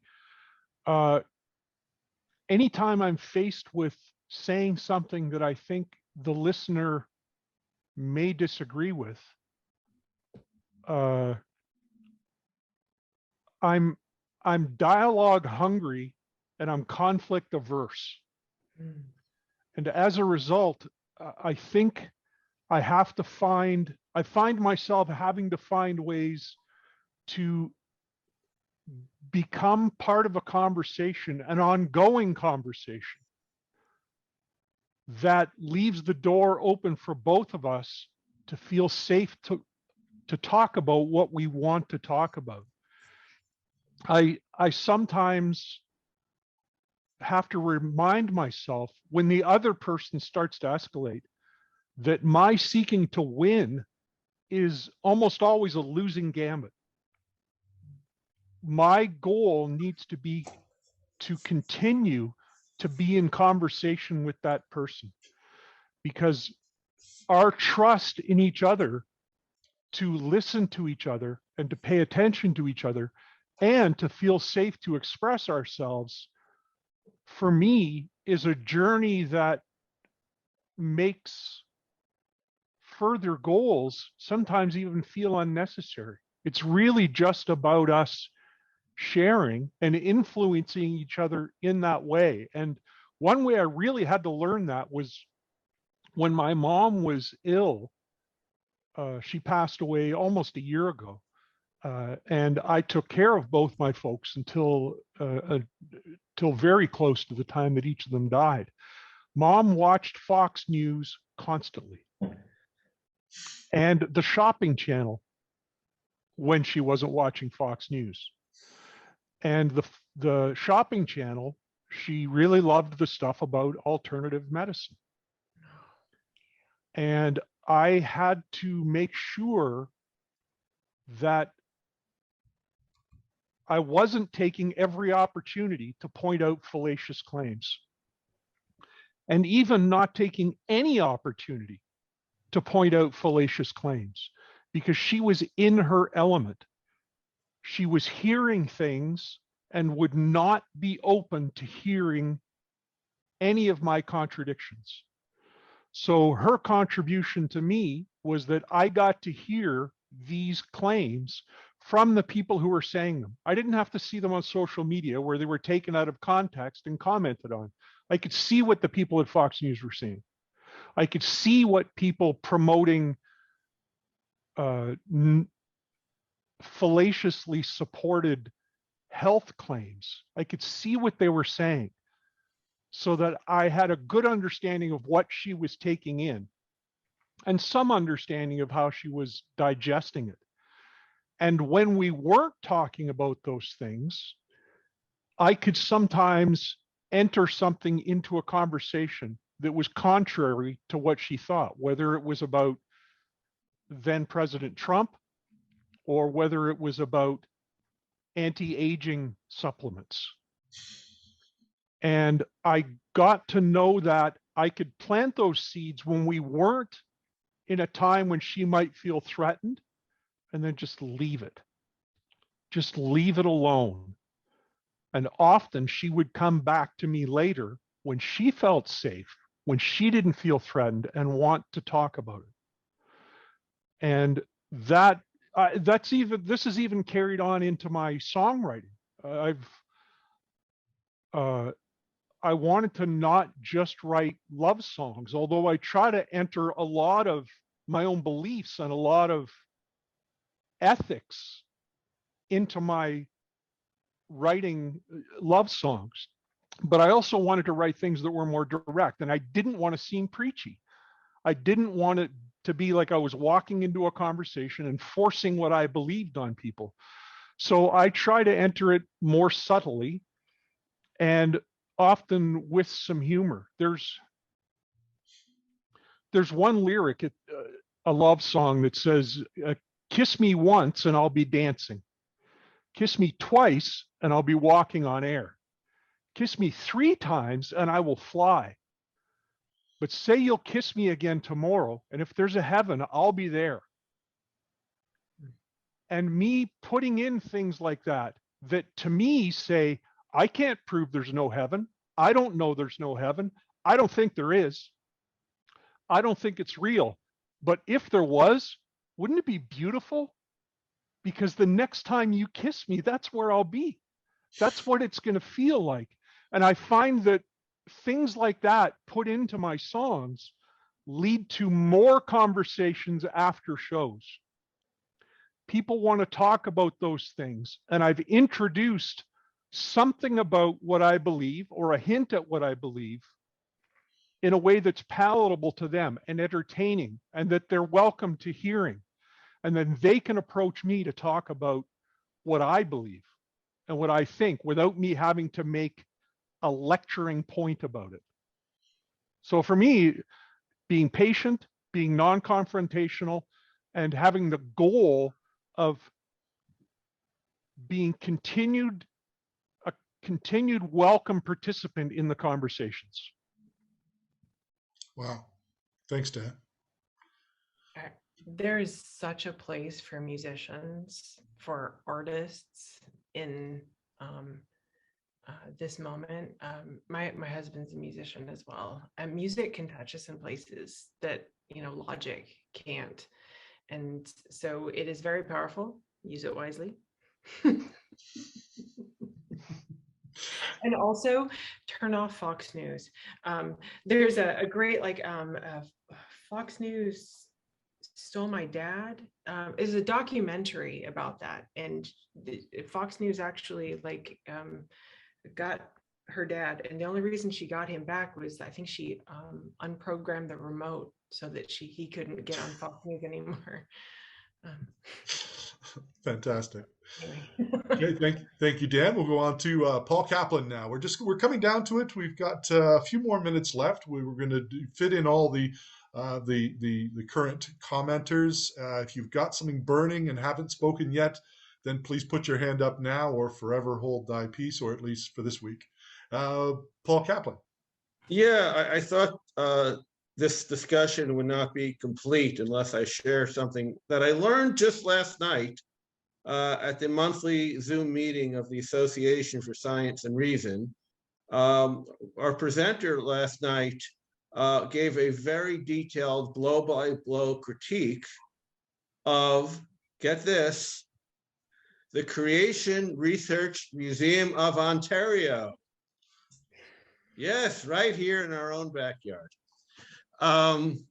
Anyway, the website of this so-called museum claims that they are out to prove two things. One, that evolution is false. Sure. And number two, that Noah's flood was real. There was a global flood with Noah. And the way they prove their point is they misuse or misappropriate things from biology, from a lot. They have a lot of fossils that they put on display, and various geological formations. And it's just fascinating how you can take something like a fossil, which shows one thing, and claim it shows something completely different. So that, you talk about this is sort of an extreme case though of having a belief, based on an ideology, having a belief, and then going out and finding physical evidence to support that belief. Yeah. I was raised in a young earth creationist church. I know those arguments, and getting into an argument with someone, they are armed with those points. They're ready because, well, there's this and there's this and there's this. And this is the problem when Bill Nye or another, scientist tries to debate, because, they've got these arguments, they're ready to go. And if that's not the point. Yeah, there's something underlying. And so the facts, they're misusing the facts, and they're not understanding the facts, but they have armed the believers to protect themselves from the evolutionists, the anti-God people. I do understand. I learned all those arguments growing up. Incredible. Thanks, Paul. We'll go to Debbie now. Debbie, hello. Hi, thanks. I do have a comment, but just a very quick little anecdote first, connecting back to the discussion about which God is the real God. Several years ago, I was teaching grade 3, and we had a student who did a little presentation on Diwali, and she gave the history of all the wars between all the gods. And in my school, we're very diverse. So everybody's going, oh, my God is like that. And oh, my God does this. And and this one little girl, grade 3, bless her, as they were working afterwards, and I walked around, she put her hand up and she said, Mrs. Firestone, if everybody has a different God and everybody thinks their God is the real God, whose God really is the real God? So there were the seeds of, there's an incipient critical thinker right there, I believe. But to my point, I hear a lot of us talking about frustration, trying to convince other people of the errors in their thinking and their beliefs and opinions. And I think that's really to think about trying to convince a person who is as convinced of their thinking as we are of ours is kind of a self-defeating process. And I think we have to remember that we're coming at it with these tools that we seek out intentionally of metacognitive thinking. We try to understand how we think what we think and why we think it, and we try to we make an effort to try and find something that is more objective and provable. But the people that we're talking to often don't have any of those tools already there. So, you know, it's pretty impossible. And I love that you used the word metacognition, and I always think of it as metacognitive thinking, which is, I think it's a much better way to look at thinking than the idea of critical thinking. As a teacher, I've done so much reading around critical thinking, and I hear so many definitions of it, and most of them are not critical thinking. Most of them just talk about, oh, you have to get kids to understand, but doesn't give you any tools. And I think maybe a better long-term goal for all of us is to promote, I wrote it in the chat, just promote embedding the school curriculum and teacher education, because teachers don't have these tools, from kindergarten right up through university, with the tools of metacognitive thinking, which is, you gave us a wonderful glimpse into today. And I just think without that, how do you, oh my gosh, all morning on the news, I was hearing little clips of these delegates to the National Rifle Association convention in Texas.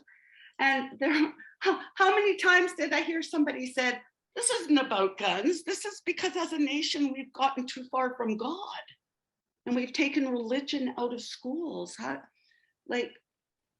You cannot reach these people. You have to start teaching the children right from the beginning. That's what I wanted to say. I'm so passionate about that belief. Thanks. I'm so passionate about that too. I'm trying to, we need to do a better job teaching, for sure. I saw my 9-year-old niece for the first time in several years over the weekend, and I was working and she asked me what I do. And I said, well, I teach people to think better. And her face was everything. It was like, and she goes, but we all think. And I'm like, yeah, we do. But just because we think doesn't mean we're good at it. Right? And so we think our whole lives, and we just assume that our thinking is giving us the right answers, and convincing people that you have to learn to think better is a really hard step. So yeah, start young. If I can just add one more comment. I did several courses through the Harvard Graduate School of Education in visible thinking and Project Zero Classroom. And We talk in the Toronto District School Board all the time about making thinking visible, but all that means in the Toronto District School Board is putting the kids' work up on the walls. Ha ha ha. But visible thinking really, if you understand what it means, it's, we say to children all the time, think about it, think harder, think a little bit more, think again. But we don't teach them what thinking looks like, what it is to think. We don't give them a thinking process. That's what making it visible means. Teach them how to, but we don't know. Well, we all do, of course, but everybody else doesn't. Thank you, sorry. Thank you very much, Debbie. Okay, again, in just in respect of everyone's time, if we can keep the last couple of comments brief, so we can, as I said, be respectful of people's time. We'll go to Victor now. Victor. Yeah, okay, I'll keep it brief. I mean, science, is that me? I mean, science, I mean, in theory, is falsifiable, and that's a big difference with other systems of thought. But there are things that are adopted in science, not because they're falsifiable or not, but because they have big explanatory power. And they're taken as hypotheses until proven wrong. Like much of what we know about Big Bang is like that. I think. I mean, I might be exaggerating there. So my question is, it's the following: as you go along, and follow the things you said, I agree. And obviously, we're in the same tribe in this respect,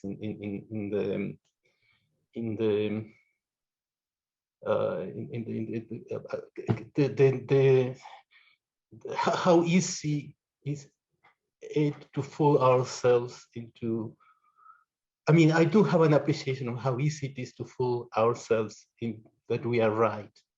So my question to you is throwing this back at you, I mean, this idea back at you.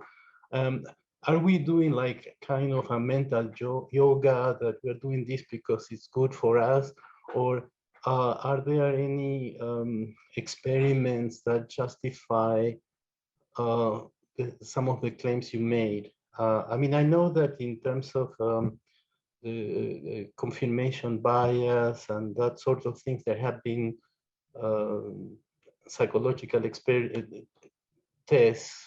So my question is, do you have a reference for other things where I can find justifications that that we are not talking about a mental yoga, that these traits in humans is testable itself?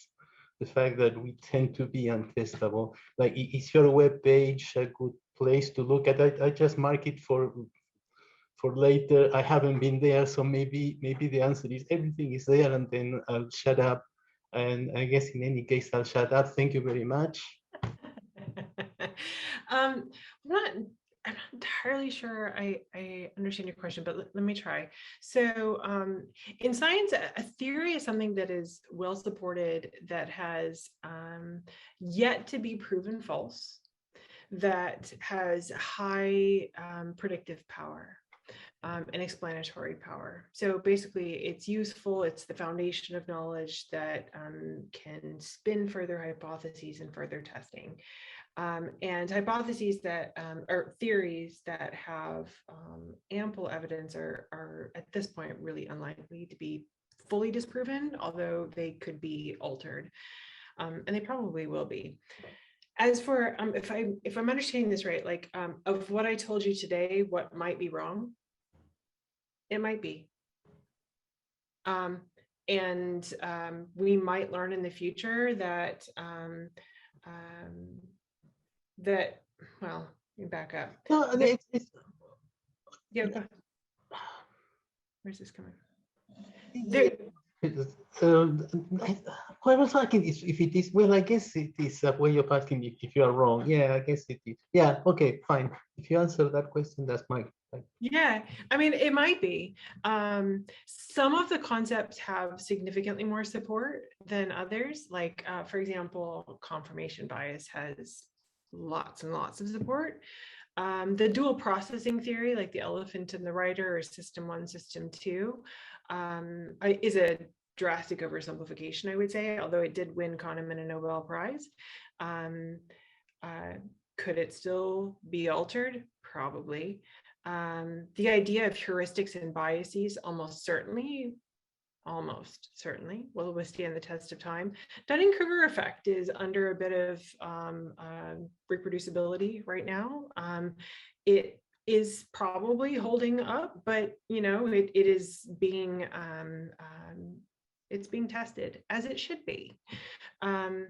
So I suppose the best we can do, though, because science is a process of learning about the world, and it's the most reliable system of knowledge that we have. But part of the reliability is the recognition that we can change our mind. Everything is tentative. We can be wrong, and we want to be able to change. So what I try and teach my students is this is the best that we have currently. There are some things that have more support than others. Use the evidence, especially because what we do is we rely on this to make decisions. And so if we're trying to make good decisions, we want to be empowered with the best possible information. But keep in mind that if it changes, it doesn't mean the whole system is wrong. It doesn't mean that everything is wrong. It just means that we need to update. And updating is a good thing.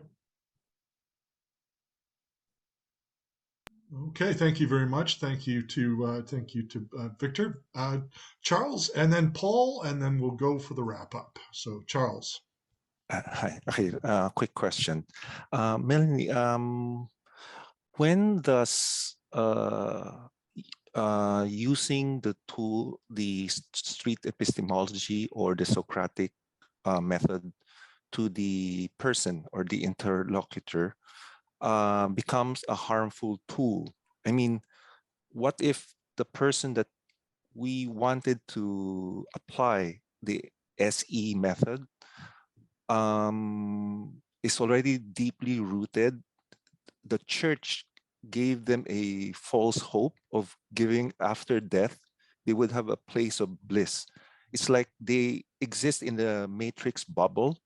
So when will be, it's like if I offered the red pill as Morpheus to Neo, will it be harmful by knowing the truth? Like, will it create any trauma? I know some of the people, there are some people who joined the RFR. So because it gave them some, by knowing the truth, there's no afterlife, then they created some trauma.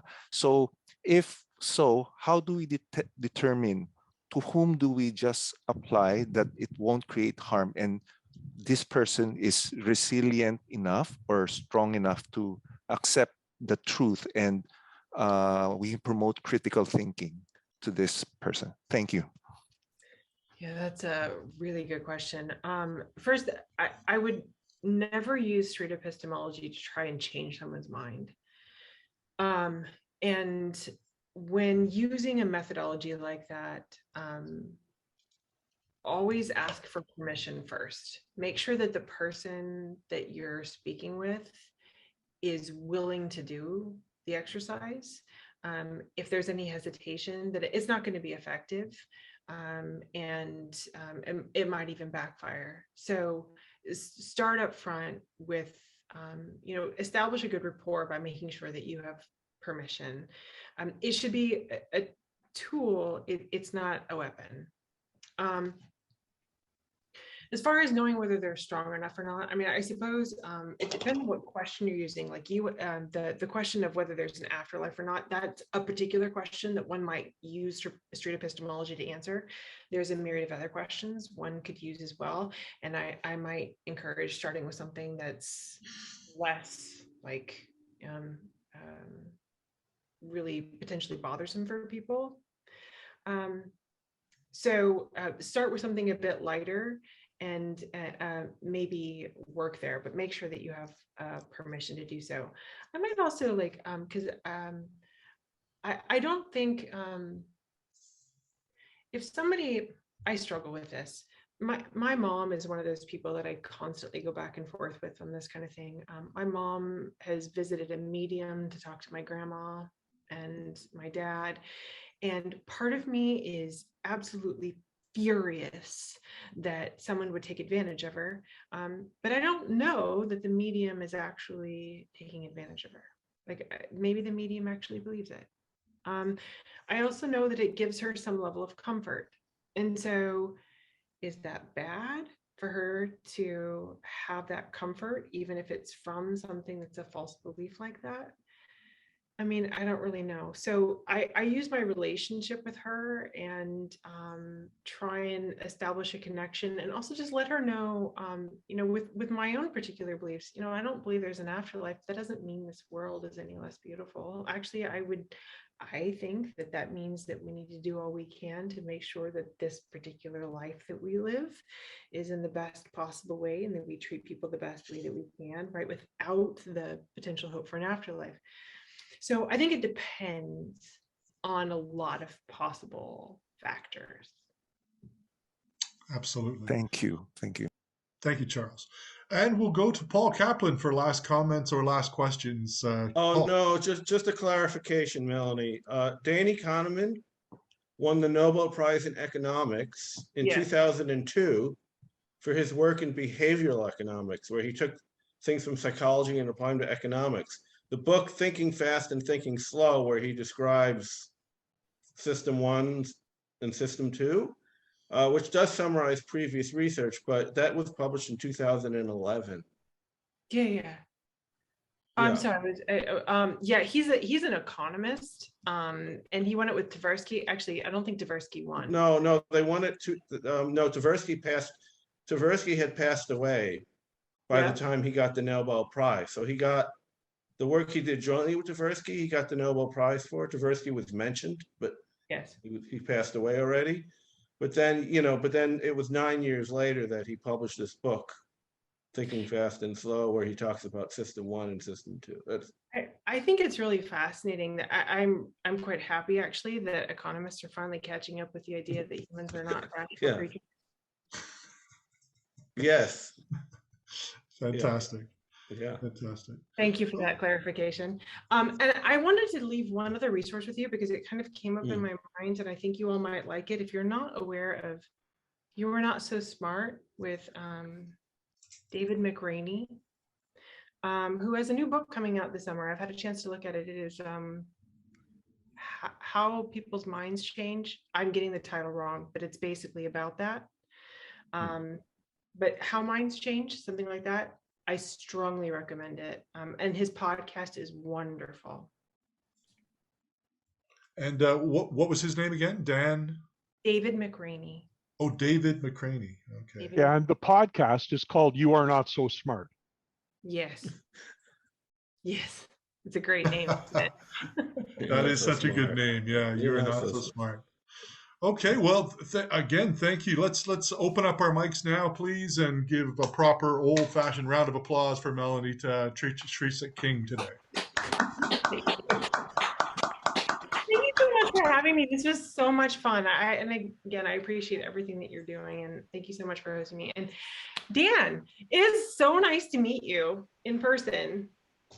Wow. Yes. Again, thanks to Dan McLean Jr., Melanie's #1 fan, for bringing us Melanie today. And certainly, if you are someone that has a is the #1 fan of someone you think we would be all interested in, then do exactly what Dan did and just reach out to that person and say, hey, do you want to speak to a bunch of enlightened, kind of interested people about a topic? Because we'd love to have you. And you can have your idol appear in these walls, these Zoom walls, and speak to Humanist Association in Toronto, just like Dan did. So thanks so much for making the invitation, and thank you to Melanie for accepting. It was certainly a very worthwhile event from my perspective.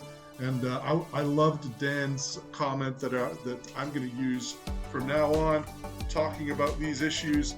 Be dialogue hungry and conflict averse. What a great way to have a conversation. So thanks for your wisdom as well, Dan. So again, thank you for being here today. We're going to have a great presentation again next week. We get the glory of having two speakers back to back. Carter Hammett from the Epilepsy Toronto is going to be back to talk further his conversation about invisible disabilities next week. He's going to be talking more about ADHD, learning disabilities, and mental health conditions in sort of augmenting his further previous talk on epilepsy itself.